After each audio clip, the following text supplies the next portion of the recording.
think there'll be people in the clubhouse that early. I mean, like, I don't care if you just go there. Yeah, that's fine.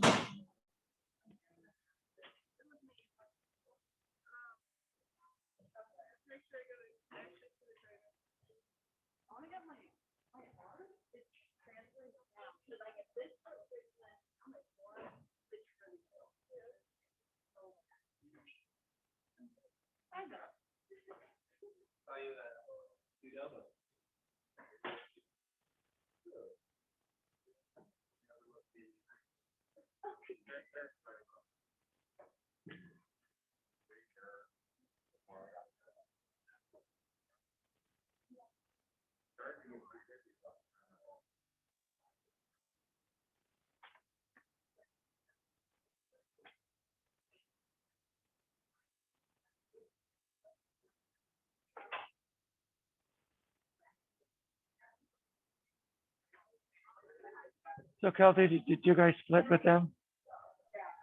I was telling Jesse, it seems you guys, you did win both. Okay. Okay.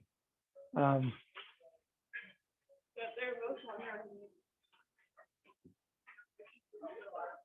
first I was, Spring Harbor could get people on base, but getting them home seemed to be an issue. Well, we knew that one. Okay, folks on Zoom, can you hear me?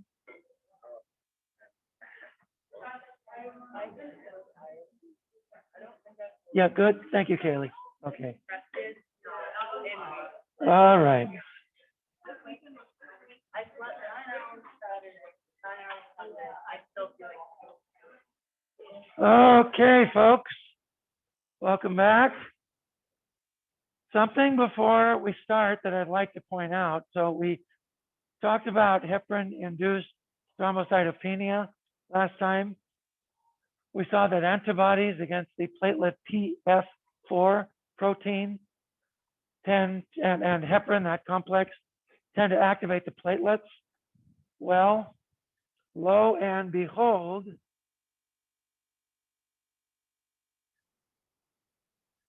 if we take a look at this publication right here from the New England Journal of Medicine that is looking at clots caused by COVID-19 vaccines, and looky here, all 28 patients tested positive for antibodies against the PF4 heparin complex in this assay, and platelet activation was inhibited by high levels of heparin, blah, blah, blah, blah, blah, other treatments. So it turns out that this heparin-induced thrombocytopenia may have something to do with these very rare blood clots that appear in mainly women patients who take these adenovirus-based vaccines. Now, what's interesting is that there's a good deal of data about the Oxford AstraZeneca vaccine, which is a adenovirus-based vaccine, and the Johnson & Johnson vaccine, but this Russian vaccine that's out there, the so-called Sputnik vaccine, that's an adenovirus vaccine-based vaccine too. So does that cause these rare blood clots? I don't think anybody studied it. And that vaccine is being used in Europe and in parts of Asia now. And you probably have heard in the news about these very rare cerebral venous sinus clots, which are rather dangerous, but are quite rare. And when you look at these patients, they have thrombocytopenia and antibodies against PF4. How's the virus causing this? Nobody really knows. But it is interesting that this very subject we're talking about turns out to be germane to this very rare side effect in these vaccines. Now, the Danish Medical Authority has made a suggestion that is probably not true, but is interesting. So if you give a vaccine, there's a technique that's used today called the Z-track. Any of you heard of a Z-track? So with the Z-Tract, you essentially take the skin, used to be you pinched like this, and you gave the shot. You don't do that anymore. You take the skin, you pull it taut like this, and then you don't aspirate. You put the needle in, and then you just shoot it, essentially. Thank you. The Danish group says you should aspirate because some people have this rare anatomical variation in the shoulder where you might be getting vaccine into the bloodstream, which you're not supposed to do. And by getting vaccine into the bloodstream, that's causing perhaps these rare clots. So the Danish medical authority has said now all vaccines have to be given with aspiration. Their rates of clots are very low. Now, is that because Denmark has a very small population? I have no idea, but it's interesting, and people are continuing to look at this. And please, please, please get vaccinated. Don't let this put you off from being vaccinated. The vaccines are quite safe, and these clots occur at a rate of 1 in a million, which is your same chance of getting struck by lightning. So get vaccinated. Rates of clots are much higher if you get COVID-19.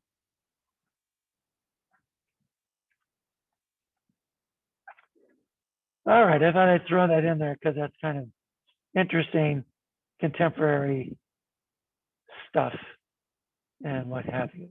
All right, so the ladies took 2 games from it was St. Francis, right? I figured USF was University of St. Francis.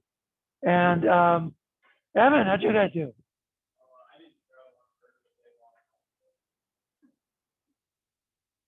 Darn. Okay, get him next time. Get him next time. Okay. Are there any questions about heparin, heparin-induced thrombocytopenia, anything, low molecular weight heparin, treatments for HIT, anything like that before we go on? One thing, we'll talk more about this a bit later.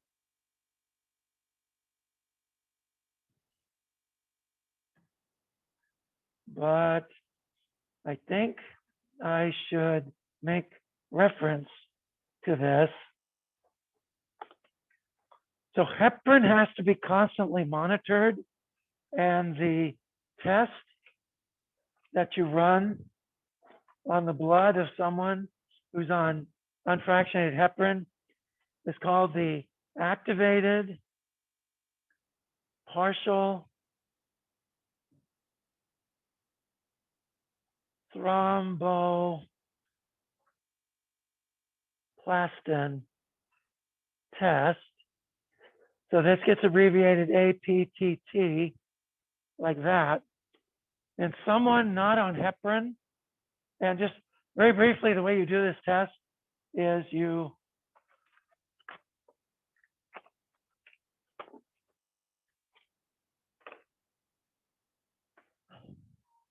hello? Because of the glare. Oh, okay. Works for me. All right, so you take a test tube and you centrifuge it so the red corpuscles go down here. And then you get the plasma. So this liquid-based stuff, that's plasma. So you take this material and you rob it of calcium because you collect it in the presence of things that bind calcium, like ethylene, diamine tetraacetate, EDTA, or sodium citrate. Either one will do it. Sodium citrate is cheaper, so that's probably used. Then you take this and you add back calcium. Because it's in glass, it will start to clot, and you start the stopwatch when you add the calcium, and the time it takes you to clot, that's the APTT. And in someone not on heparin, it's 30 to 40 seconds would be a normal reading. someone's on heparin, you want this reading to be 1.5 to 2.5 times normal. So what you're looking at is between 60 to 80 seconds. If you're above 80 seconds, that's too high, you're at risk of bleeding. So if you order this test, they have, say, APTT of 100 seconds, then you hold the heparin, you wait for the APTT to get back down below this number, and then you start your heparin drip again. If it is lower than 60 seconds, now they're at risk for a clot. So you're going to bump up your heparin concentration that you're giving them in the drip, and that will essentially tell you you want to be in this little range here. That's your accepted APTT range for someone on heparin. So this has to be monitored all the time. Low molecular weight heparin does not need to be monitored. That's due to its very predictable pharmacokinetics. So the APTT test is for someone on heparin.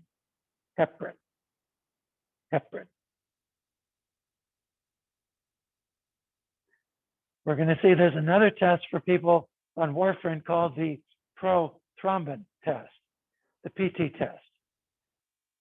That's different than this test, and that has a different result.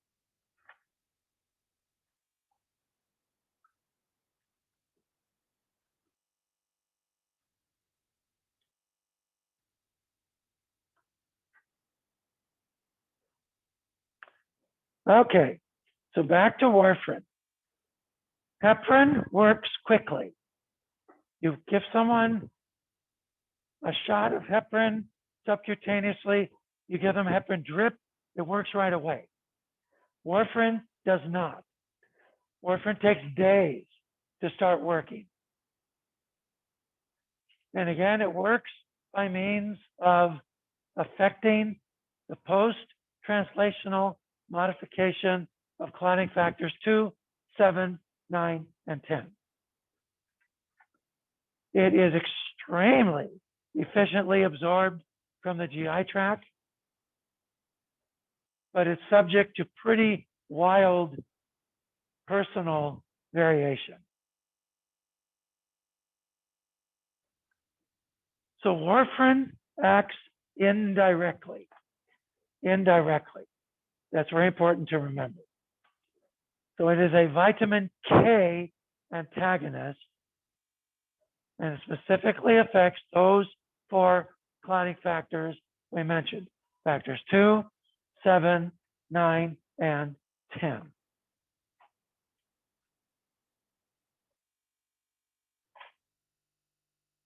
So when vitamin K is absorbed from the digestive tract, it goes to the liver, and in its dietary form, it's in this form that's called the vitamin K quinone form. That's this form right there, the quinone form.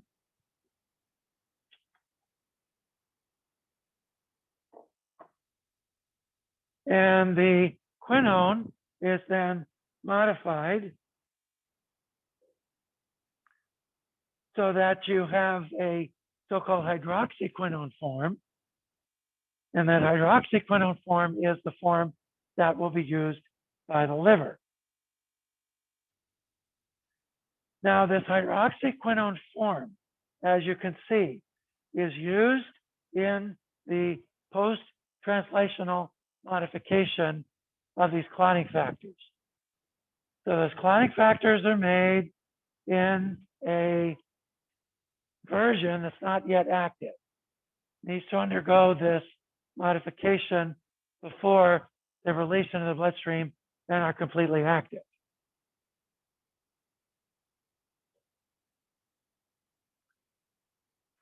All right, so this enzyme over here that's called VKDC,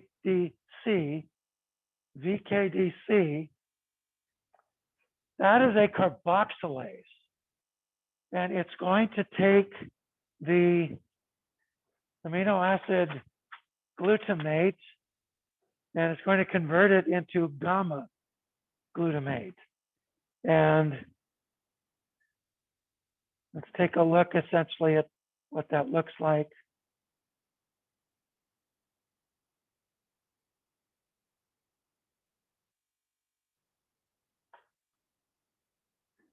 So here is your polypeptide chain, and then your glutamate looks like this.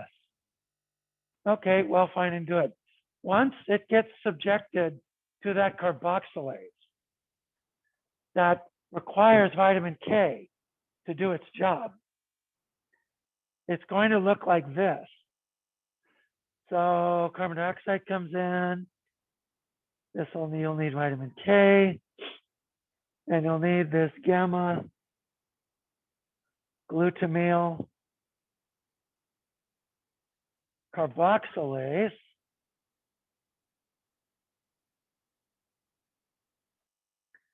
This now is going to look like this.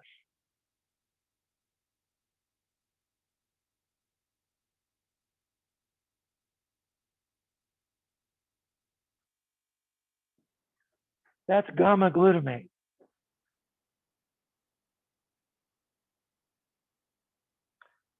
Now, why is this important? This has just one charge. This now has two. Furthermore, the space between these two carboxylic acids can bind a calcium.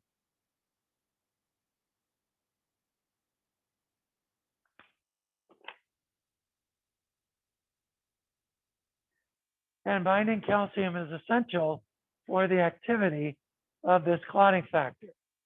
Without this modification, it can't bind calcium, and it can't achieve that structure that allows it to do its job.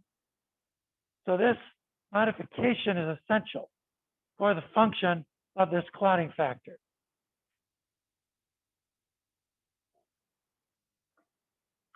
Without vitamin K, this doesn't happen. And that's what warfarin is going to shut down.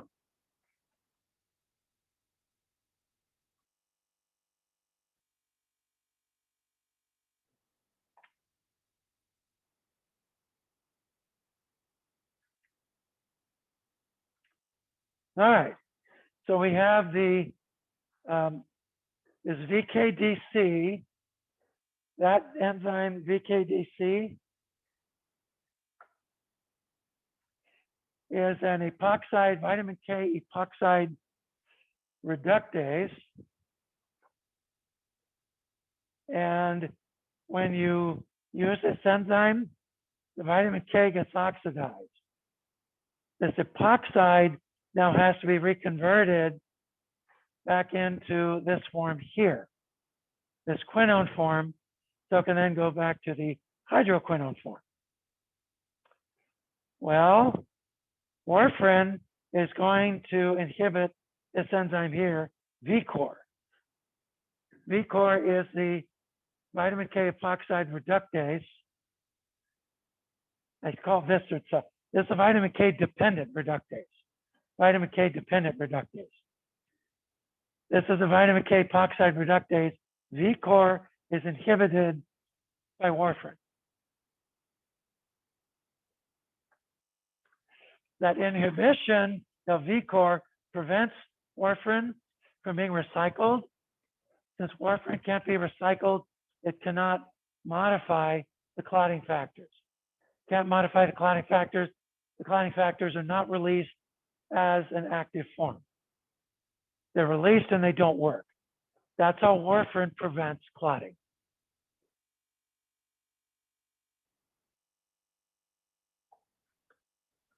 Now, some of these clotting factors you can see have very short half-lives. They're constantly made by the liver, constantly being recycled. So factor 7, as you can see, is very short-lived. However, factor 2, otherwise known as thrombin, has a very long half-life. You have to inhibit all of these before it really starts to work. So warfarin will take 3 to 5 days to start working. 3 to 5 days to start working. Therefore, warfarin is not going to work immediately. It's going to take a while.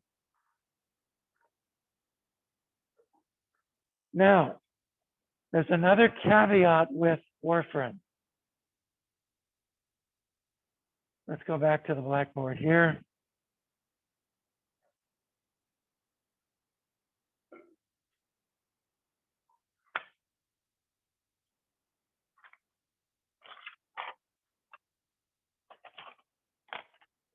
Do you remember those inhibitors, those regulators of clotting called protein?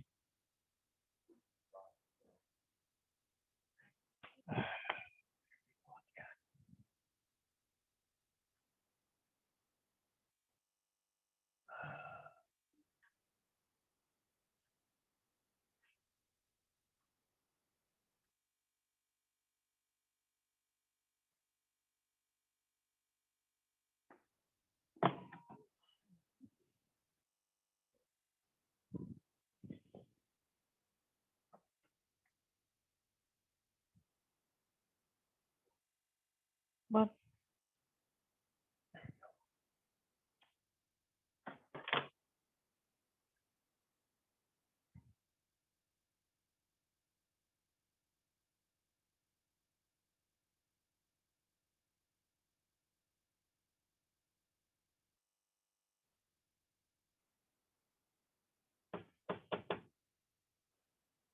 okay, you have those regulators of clotting, protein C and protein S. These are natural anticoagulants in your body.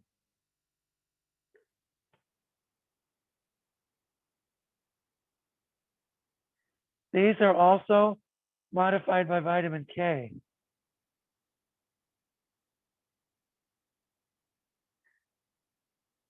So what do you think warfarin does to these?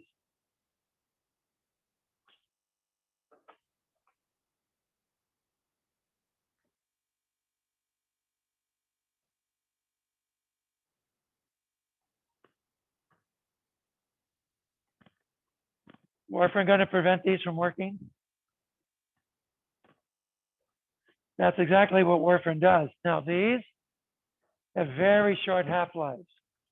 So when you first get on warfarin then,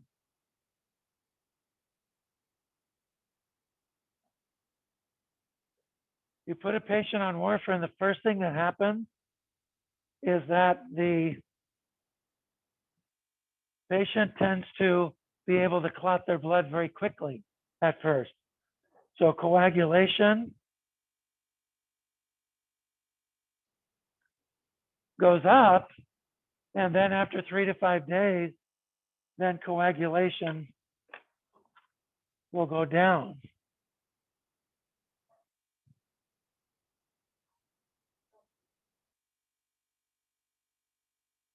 That's after 3 to 5 days. But at first,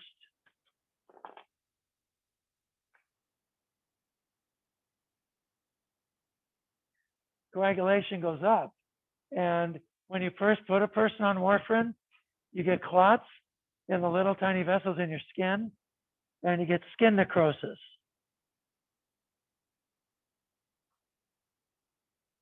Because of the inhibition of factors of proteins S and C. So what do? When you give a patient warfarin, you always bridge them with heparin. You put them on warfarin and heparin. When their lab test says that the warfarin has started to work, then you take them off the heparin, then they stay on warfarin. You always bridge them with heparin, always.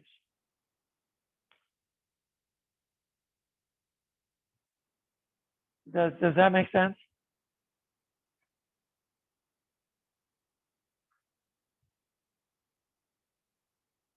Any questions about that before we move on?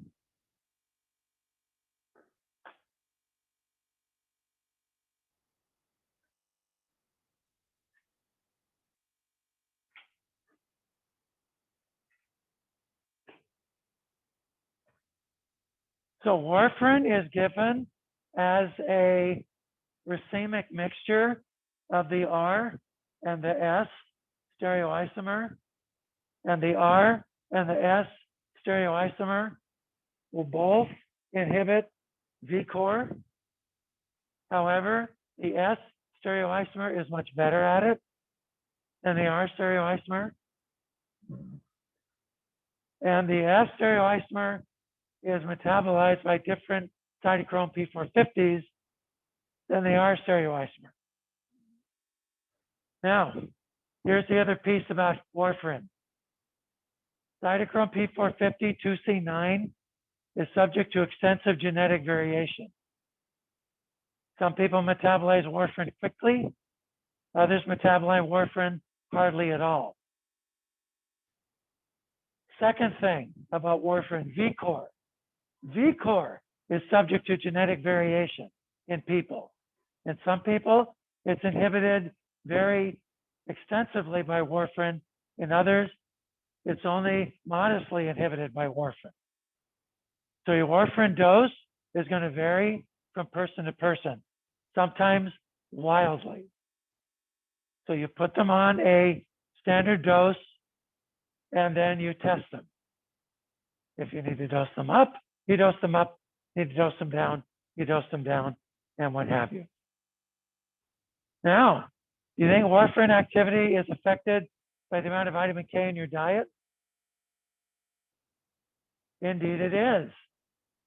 What is more vitamin K in your diet going to do to warfarin?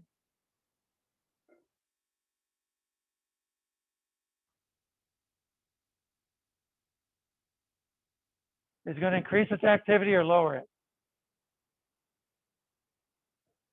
Yeah, I see you guys modestly doing, yeah, it's going to lower it. It's going to lower it.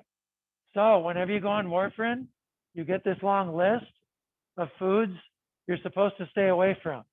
These are foods rich in vitamin K. Some of them are foods not a lot of people eat, kale, jicama, things like that.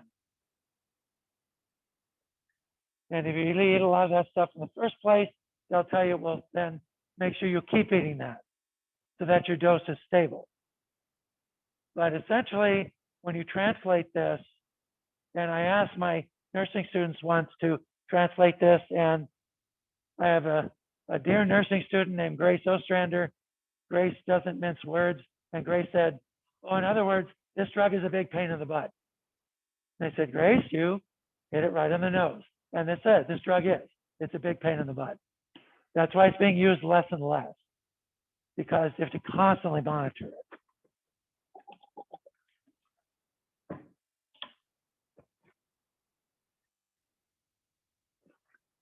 Warfarin is a long half-life.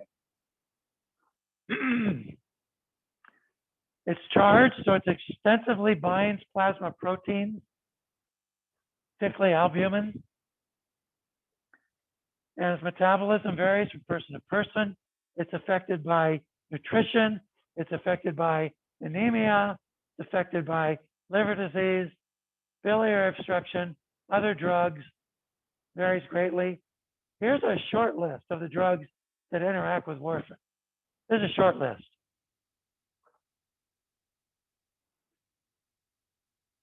So these drugs here increase the PT. That means they decrease warfarin activity. Some do it by affecting the half-life of warfarin. They may shorten the half-life of warfarin. Others by pharmacodynamics. Then others will decrease the PT. They increase the activity of warfarin. They may do that by increasing the half-life of warfarin, or they may somehow potentiate warfarin activity or something like that. So it's going to depend, essentially. Sorry, I missed that. Sorry, I got that backwards. These increase the activity of warfarin. these decrease the activity of warfarin. So rifampin, for example, rifampin induces cytochrome P452C9. So it increases warfarin breakdown. So it decreases warfarin efficacy, and so on and so forth. And again, that's a short list of drugs that interact with warfarin. Warfarin also has a long list of side effects. The big one is bleeding, for sure. Bleeding, easy bruising. When someone is on an anticoagulant in general, first thing you check are the gums. The gums are one of the first places that bleed. So you check the gums. You look at their skin for bruises because they'll bruise more easily on this medication. If they bleed in the stomach, that'll irritate the GI tract. They'll upchuck. If in their upchuck they have things that look like coffee grounds, that's dried blood. That means they're bleeding through the GI. And if they're bleeding in the lower GI, then they will have black tarry stools. And those black tarry stools say that they're bleeding essentially in the lower GI tract. Those are all things you check when someone's on an anticoagulant, warfarin in particular. Warfarin will tend to cause hair loss, tend to cause bleeding, of course. It changes the way foods taste often. You get a feeling of cold, can cause gas, pale skin, so on and so forth, blah, blah, blah. Those are the not so serious side effects. And the more serious side effects are just bleeding into joints and things like that. These are all things you need to be aware of. Allergies to warfarin are not common, but they've been reported. So that's something to keep in mind as well. If someone whacks their head on warfarin, they need to be observed carefully, probably in a hospital, because warfarin increases the risk of intracranial bleeds. So if you have a patient who has a falling risk, that's something to keep in mind. In fact, just bumping your head, you're getting into the car and you bump your head, that can be enough to cause an intracranial bleed on warfarin. So any blow to the head, you should go to the emergency room for observation.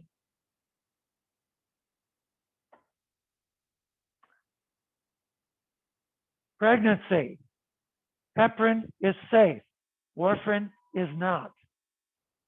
Heparin is safe. Warfarin is not. Heparin has a long history of being safely used during pregnancy. Heparin is also not excreted into breast milk. Warfarin is. So pregnancy and breastfeeding, basically put a circle around warfarin with a line through it. You don't go there. It causes malformation in the embryo, malformations of the face.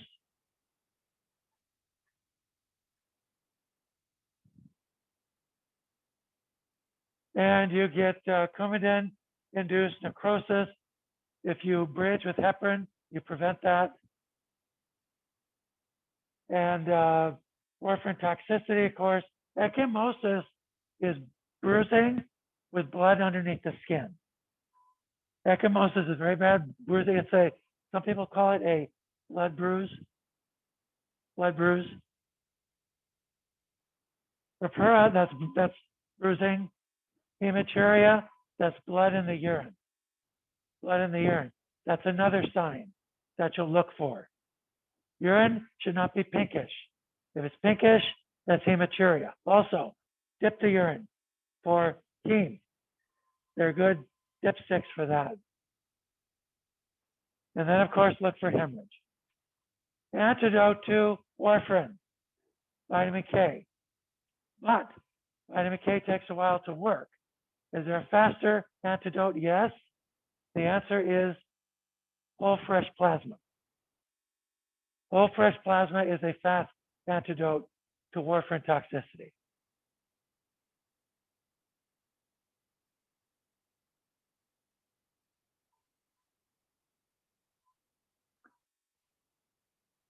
Are there any questions about warfarin? If you have artificial heart valves, warfarin is the only drug that has the data behind it that says that it works. So you usually have to go on warfarin. But other drugs now are being tested, and one drug in particular we'll look at looks like it can replace warfarin in that environment, and it is replacing warfarin in that environment. Okay, tests for anticoagulants. Activated partial thromboplastin. That's for heparin. Heparin. Normal time is 30 to 40 seconds. When you're on heparin, it should be 60 to 80 seconds. 60 to 80 seconds. And I told you last time about injecting heparin SC. Remember the rules? What were the rules? There are 3 rules. Remember what they were?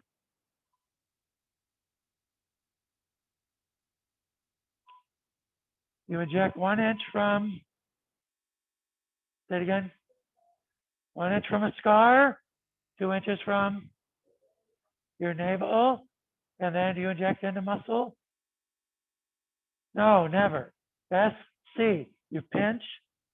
So you pinch the skin, you put the needle right through into that little fatty area underneath the skin. Those are 3 rules about injecting heparin SC.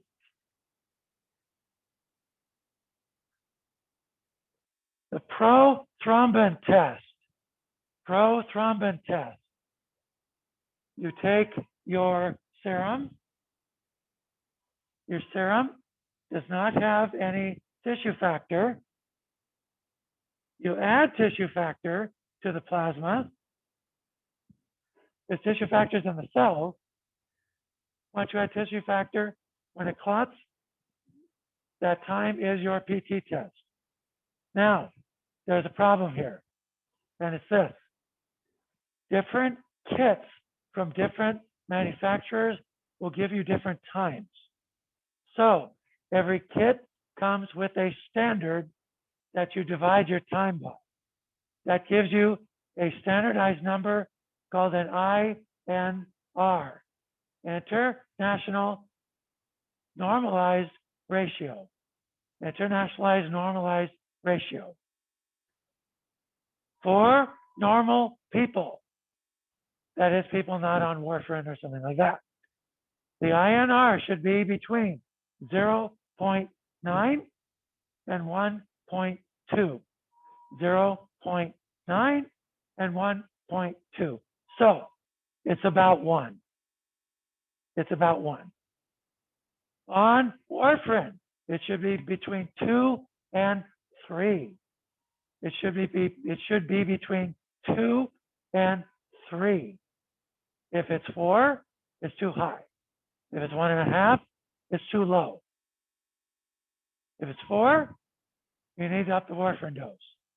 If it's 1.5, you need to back the warfarin down. That is your INR. That's used to test for warfarin. Warfarin. So APTT, heparin. INR, warfarin. And what should your INR be if you're on warfarin? Between 2 and 3. So remember it this way. 1, 2, 3.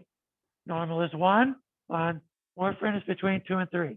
1, 2, 3. 1, normal, between 2 and 3 for on warfarin.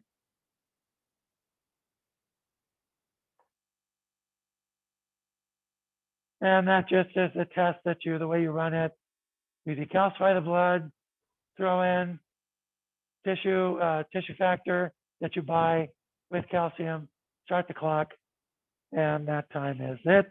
Then you divide it by a standard that comes with the kit. It says it in the directions to the kit. And this is all done on machines now. And that essentially gives it to you, and there you are. All right. Questions about warfarin? Questions about heparin? Anything like that? No? On we march. These are the newer oral anticoagulants. Newer oral anticoagulants. These do not require testing. They don't require testing. Now, if you have in the name of the drug of XABAN like that, that means it inhibits activated factor 10. Activated factor 10. So this drug inhibits activated factor 10. So XABAN. Rivaroxaban is used extensively after hip, knee, and shoulder surgeries. It is renally cleared. It's also used for stroke prevention in atrial fibrillation. It has a lower risk of intracranial bleeds than warfarin. Lower risk of intracranial bleeds.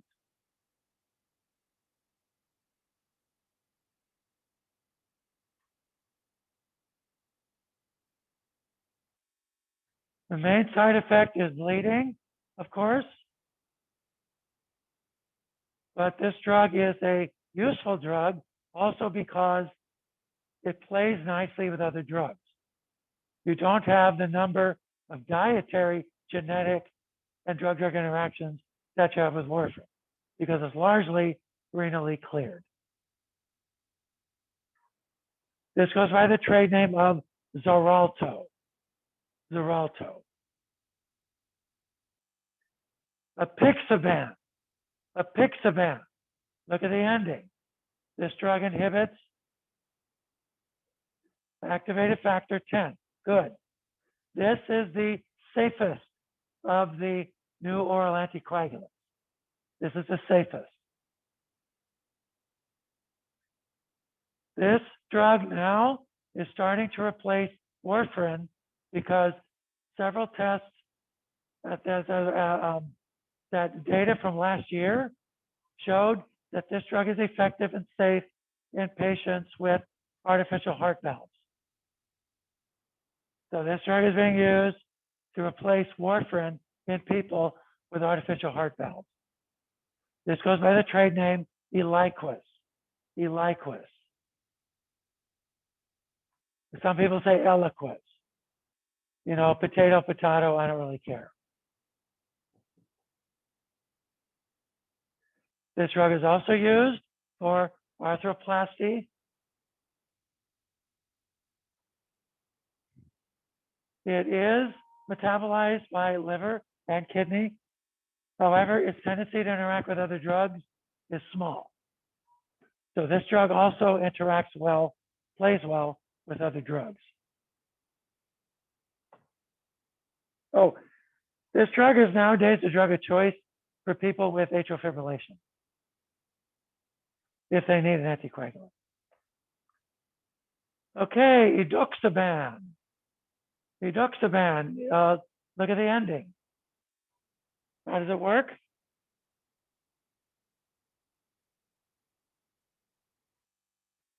Thank you, factor 10 inhibitor, factor 10 inhibitor. So this was approved in 2015 for prophylaxis after arthroplasty. And also for prophylaxis in people who've had strokes or things like that. There's not as much known about this drug, so it's not used quite as much. And then an even newer drug is Petrixaban. Petrixaban. Look at the ending. How's it work? Thank you. Factor 10 inhibitor. This drug you have to take on an empty stomach. It has no interactions with cytochrome P450s. That's very desirable. It's eliminated by the kidneys. You have to adjust for renal function. For all of these, the main risk is bleeding. Bleeding. But each and every one of these drugs shows a lower risk of intracranial bleeds than warfarin. That's why they're preferred over warfarin. The problem with these drugs is their price. They're new, so they're expensive. Although that's changing. Now, for years, these drugs had no antidote, except in 2018, an antidote was approved. This is called Andexa. Andexa, and the generic name is Anexanet. Andexanet.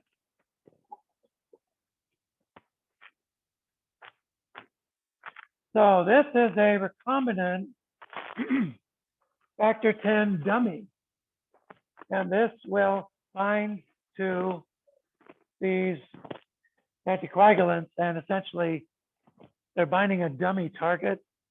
So it inactivates them, and it works pretty quickly too.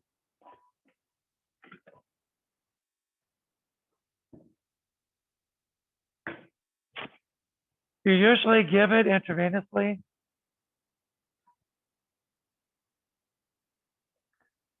And it will work for all 4 of those new anticoagulants. Dabigatran. Dabigatran is a thrombin inhibitor. It's a thrombin inhibitor.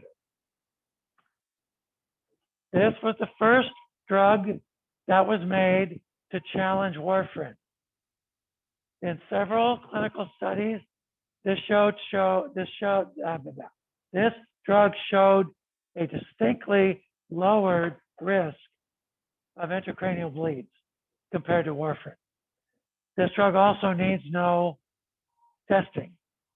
It's 100% renally cleared, so no drug-drug interaction unless you have a drug that affects kidney function.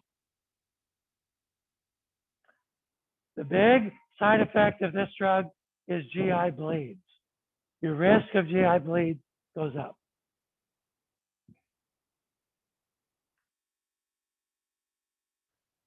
And then in 2017, there was a study that showed that if you take dabigatran with either simvastatin or lovastatin, you have an increased risk of major hemorrhage. Not so with atorvastatin, but with those 2 statins, you have increased risk of hemorrhage.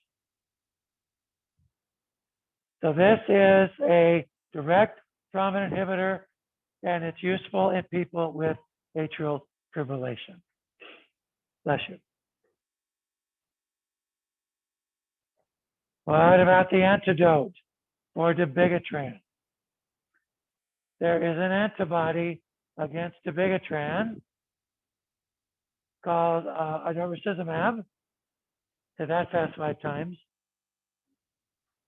Craxbind is the trade name, and that's the name usually it's called in the hospital. This drug works very quickly. You give it intravenously. It's 50 mils. You could give it IV push, but 50 mils, that's a lot to give IV push. And this antibody fragment will bind to dabigatran and take it out of commission.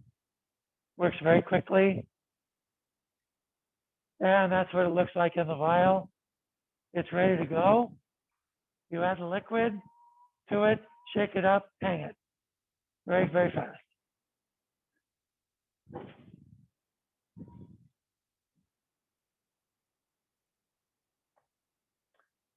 Those are the anticoagulants. Again, you use anticoagulants for clots in veins. Clots in veins. I know I said that several times. Hopefully it's starting to sink in.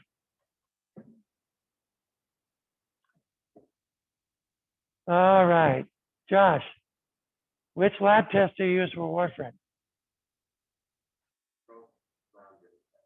Okay, when it's standardized, hope it's called the what?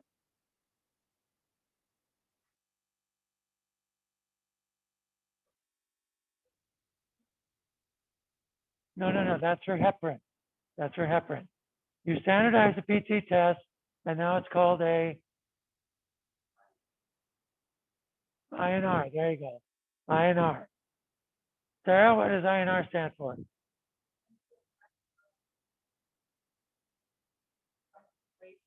Good. Normalized ratio. Normalized ratio. Lydia, for someone not on warfarin, what is the INR? Close to 1. I'll buy that. Certainly. Allison, what test do you use for someone on heparin? Yeah, APTT, PTT. They're both called that. The same. Jessica, what should the result be if you're not on heparin? 30 to 40 seconds. 30 to 40 seconds. Amanda, what should the range be if you're on heparin? 60 to 80 seconds. 60 to 80 seconds. Very good. Hermana Fajardo, name a factor 10 inhibitor.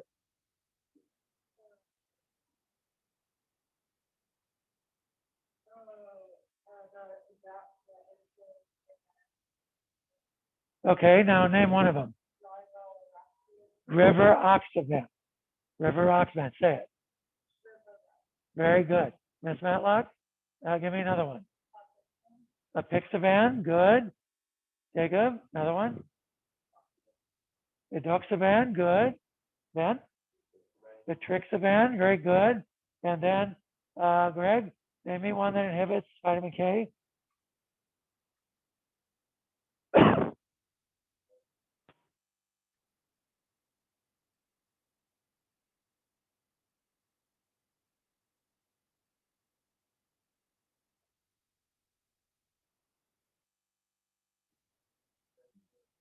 Vitamin K inhibitor, it's oral.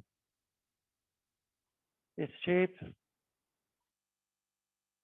Warfarin, there you go. If you just said Coumadin, that'd have been fine too, because it's called that too. All right. Let's look at drugs for platelets. Platelets. Antiplatelet drugs are used if you're trying to prevent clots in arteries. Arteries. First go-to drug is aspirin. Aspirin. Aspirin will prevent the synthesis of thromboxane A2. Thromboxane A2 is a platelet activator. A platelet activator. You prevent the synthesis of thromboxane A2, you prevent platelet activation.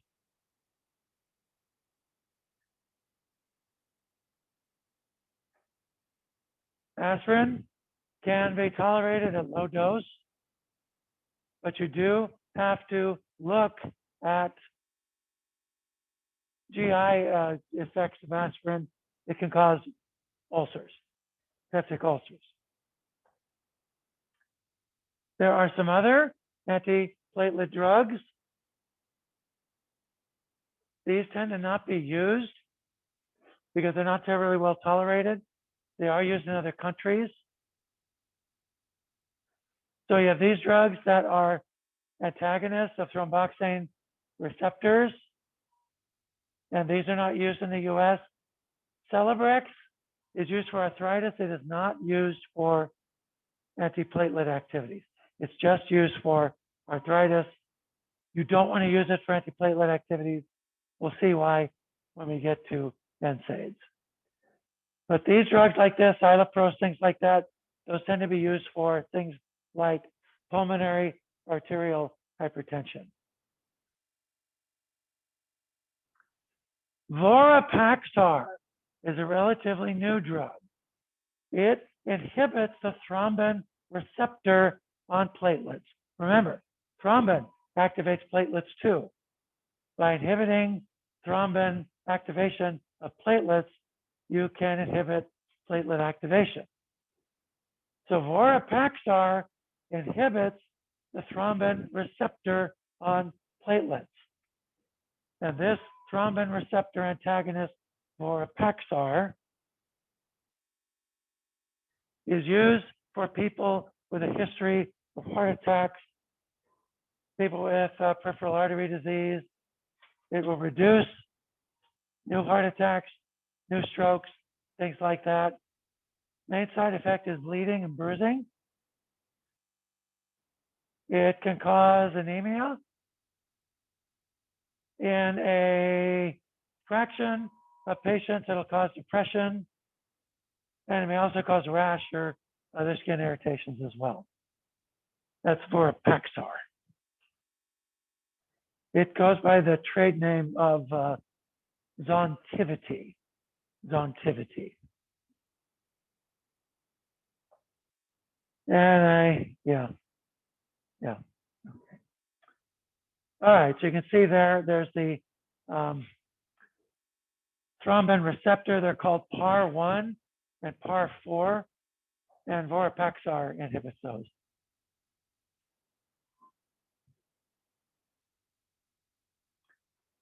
ADP. ADP is a powerful platelet activator. The receptor for ADP is called P2Y12. P2Y12. P2Y12 binds ADP and the platelet gets activated. There are several drugs that antagonize the P2Y12 receptor. And there are these drugs here. So there's clopidogrel, prasugrel, ticagrelor. Those three are oral. And then congrelor. Congrelor is only parenteral. These other three are oral.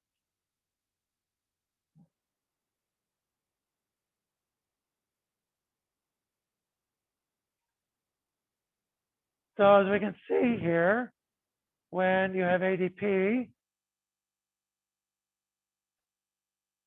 the thrombin, of course, will bind the platelet and activate it. And there's this stuff you can use in the laboratory called aprotein and so on and so forth. And here's your endothelium. Exposed collagen will cause binding of von Willebrand factor to the von Willebrand factor receptor there, CP1B. You get adhesion, and that leads to the formation of this new receptor that causes aggregation. And this receptor that you can see over here, this is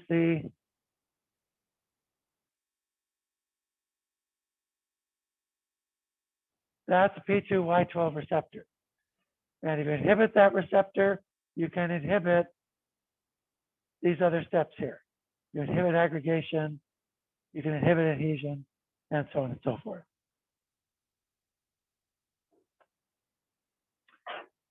So the weakest of these is this drug, clopidogrel. Clopidogrel. Clopidogrel inhibits the receptor permanently. It inhibits the receptor permanently. So it's used after a heart attack. It's used after a stroke. It's used in cases of peripheral arterial disease. And it's used for people with angina and things like that. This is an oral drug, and it is effective at several different concentrations.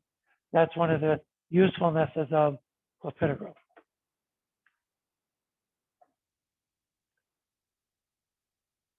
Side effects are bleeding. Now, antiplatelets will never give you the same risk of bleeding that anticoagulants will. Major bleeds are going to be rare. They occur, but they don't occur very often. A severe side effect of antiplatelets is this condition called TTP. And we'll talk about TTP on Wednesday. It's complicated, but TTP stands for thrombotic thrombocytopenia purpura. We'll see what that is in a bit. This is very serious when it happens, and it can happen when you're on antiplatelets. It's not common, but it can happen. The drug response to this is variable because of the absorption of the drug is very variable. This drug does not show very good bioavailability. That's one of the downsides of clopidogrel.